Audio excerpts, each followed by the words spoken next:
ગુજરાતમાં હાલ લોકોના અનેક પ્રશ્નો છે। લોકો આ વાતને લઈને વિરોધ પણ કરી રહ્યા છે। લોકો સારા શિક્ષણની માંગ કરી રહ્યા છે। લોકો ગુજરાતમાં હાલ અનેક વાતોને લઈ અને સવાલો પણ ઉઠાવી રહ્યા છે। પરંતુ આ બધાથી અલગ ભાજપ દ્વારા વિકાસ સપ્તાહની ઉજવણી કરવામાં આવી રહી છે। સમગ્ર બાબતે વિગતે ચર્ચા કરીશું। નમસ્કાર, હું છું ઉજ્જવલ અને આપ જોઈ રહ્યા છો નિર્ભય ન્યૂઝ। હાલ ગુજરાતમાં લોકો દ્વારા વિરોધ કરવામાં આવી રહ્યો છે અને અનેક વાતને લઈ અને સવાલો ઊભા કરવામાં આવી રહ્યા છે। લોકો દ્વારા તેમને સુવિધાઓ નથી મળતી એ વાતનો વિરોધ કરવામાં આવી રહ્યો છે। રોડ રસ્તાનો વિરોધ કરવામાં આવી રહ્યો છે। ખેડૂતો દ્વારા ટેકાના ભાવે ખરીદીને લઈને પણ વિરોધ કરવામાં આવી રહ્યો છે। ખેડૂતોના બીજા પણ અનેક પ્રશ્નો છે એ વાતને લઈને પણ વિરોધ કરવામાં આવી રહ્યો છે। પરંતુ આ બધાની વચ્ચે ભાજપ દ્વારા હવે વિકાસ સપ્તાહની ઉજવણી કરવામાં આવી રહી છે। ત્યારે અહીંયા પ્રશ્ન એ ઊભો થાય છે કે હાલ લોકોની અનેક સમસ્યાઓ છે। ભાજપ દ્વારા એવું કહેવામાં આવતું હોય અને વિકાસ સપ્તાહનું ઉજવણી કરવામાં આવતી હોય, વિકાસ કર્યો એવું કહેવામાં આવતું હોય તો માત્ર ને માત્ર વિકાસ જે છે એ મહાનગરોમાં નથી હોતો। વિકાસ જે હોય છે ગામડે ગામડે થવું જોઈએ, ગામડાના લોકો સુધી સુવિધાઓ પહોંચવી જોઈએ, પરંતુ આવું કશું જોવાતું નથી। હાલ આપણે જોયું કે આદિવાસીઓના પણ અનેક પ્રશ્નો છે। તાપી પાર રિવરલિંક પ્રોજેક્ટ હોય કે પછી એમનો જળ જમીન અને જંગલનો પ્રશ્ન હોય, લોકો અનેક સવાલો ઊભા કરી રહ્યા છે અને ભાજપ સામે આક્રોશ બતાવી રહ્યા છે। બીજો પ્રશ્ન છે શિક્ષકોનો। આપણે જોયું કે ગુજરાતમાં હાલ મોટા પાયે શિક્ષકોની ઘટ છે, શાળાઓની સમસ્યા છે। શાળાઓમાં હાલ જે બાંધકામ છે એ જર્જરિત છે અને એવા જર્જરિત બાંધકામમાં વિદ્યાર્થીઓ ભણવા માટે મજબૂર બન્યા છે। શિક્ષકો વિશે પણ કહેવામાં આવે છે શિક્ષકોની ઘટ છે, મોટા પાયે ઘટ છે। અનેક શાળાઓમાં શિક્ષકો નથી એ વાતને લઈને પણ વિરોધ કરવામાં આવી રહ્યો છે। રોજગારને લઈને પણ વિરોધ કરવામાં આવી રહ્યો છે। કાયમી ભરતીની માંગ કરવામાં આવી રહી છે। પરંતુ આ બધી સમસ્યાઓનો ઉકેલ હજી સુધી નથી આવ્યો, પરંતુ ભાજપ દ્વારા વિકાસ સપ્તાહની ઉજવણી કરવામાં આવી રહી છે। અને હવે આ વાતની સામે આમ આદમી પાર્ટીના પ્રદેશ પ્રમુખ ઈસુદાન ગઢવી દ્વારા પણ નિવેદન આપવામાં આવ્યું છે। સૌપ્રથમ એમણે શું કહ્યું એ સાંભળી લઈએ।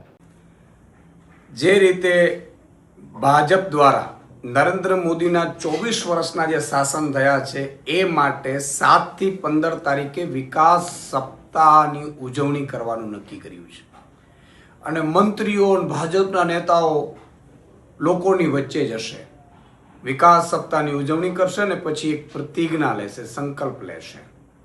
મારે એમને પૂછવું છે કે તમે એવું તો શું વિકાસ કર્યો? 30 વર્ષમાં ગુજરાતમાં તમે બેરોજગાર યુવાનોને રોજગારી નથી આપી શકતા, મહિલાઓને ન્યાય નથી આપી શકતા, મહિલાઓ પર અત્યાચાર થઈ રહ્યો છે।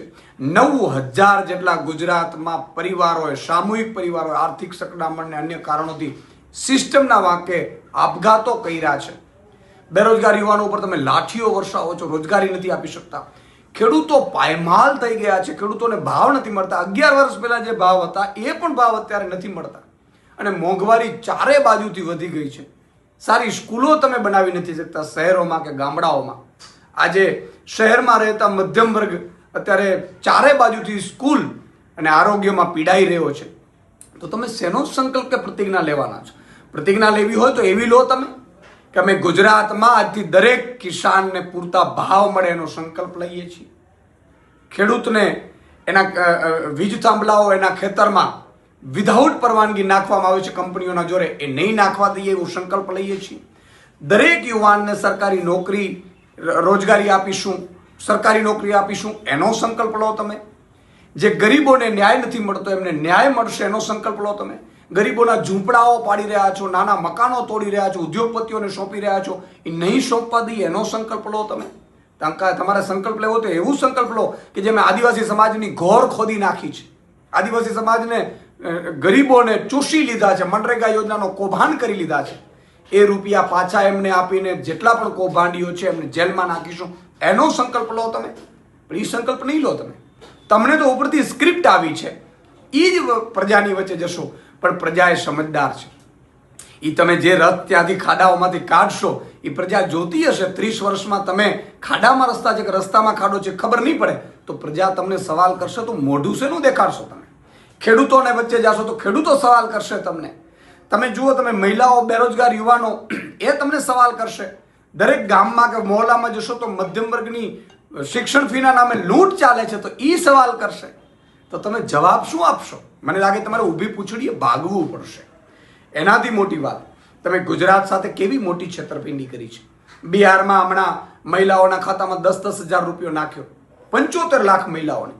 તો ગુજરાતની મહિલાઓએ ભાઈ તમારી સાથે શું વેર કર્યો છે? ગુજરાતની મહિલાઓને તમે 30 વર્ષમાં કશું ન આપ્યું. તમે ત્યાં વીજળી ફ્રી આપવાની જાહેરાત કરો છો. અહીંયા ગુજરાતમાં આમ આદમી પાર્ટી વીજળી ફ્રી મહિલાને 1000 રૂપિયા સન્માન રાશિ આપવાની વાત કરતી હતી અને તમે ફ્રીની રેવડી કહેતા હતા કે આ તો ફ્રીની રેવડી છે, આપણે ન જોઈએ, અને તમે તો બધું વાપરો છો પાછા ફ્રીમાં. તમે નક્કી કરો કરવા શું માંગો છો. અને કોઈ પણ રાજનીતિજ્ઞ હોય એની વિચારધારા હોય અને લોકોમાં જે બોલે એને પાડવાનું હોય. તમે શું કરો છો? મહારાષ્ટ્રમાં બહેનોને આપ્યું, તમે પેકેજો આપ્યા, રાજસ્થાનમાં 450 ગેસ સિલિન્ડર આપ્યા, મધ્યપ્રદેશમાં લાડકી યોજના અંતર્ગત મહિલાઓને 1500 રૂપિયા મહિને આપતા હતા. ગુજરાતની બહેનોએ શું તમારું બગાડ્યું છે? અચ્છા, ત્યાં બેરોજગારી ભથ્થું પણ આપો છો બિહારમાં. તો ગુજરાતના યુવાનો બેરોજગારો લાઠીઓ જ ખાય છે. ઇવન ગામે ગામે કુંવારાની સંખ્યા વધી ગઈ છે, કારણ કે રોજગાર મળતો નથી. ફેક્ટરીઓમાં 80%માં પણ સ્થાનિક રોજગારી મળતી નથી. સરકારી નોકરીમાં પેપર ફૂટી જાય છે, લાગવગસાઈ ચાલે છે. આઉટસોર્સિંગથી તમે બધું હલાવો છો, તો એમને કોઈ દીકરી આપવા તૈયાર નથી. હું ગામડે ગામડે ફરું છું, કુંવારાઓ વધી ગયા છે, તો એમને બેરોજગારી ભથ્થું આપશો કે નહીં ગુજરાતના યુવાનોને? એટલે ત્યાં બધું તમે જાહેરાત કરો છો, અહીંયા તમે બિલકુલ જાહેરાત નથી કરતા.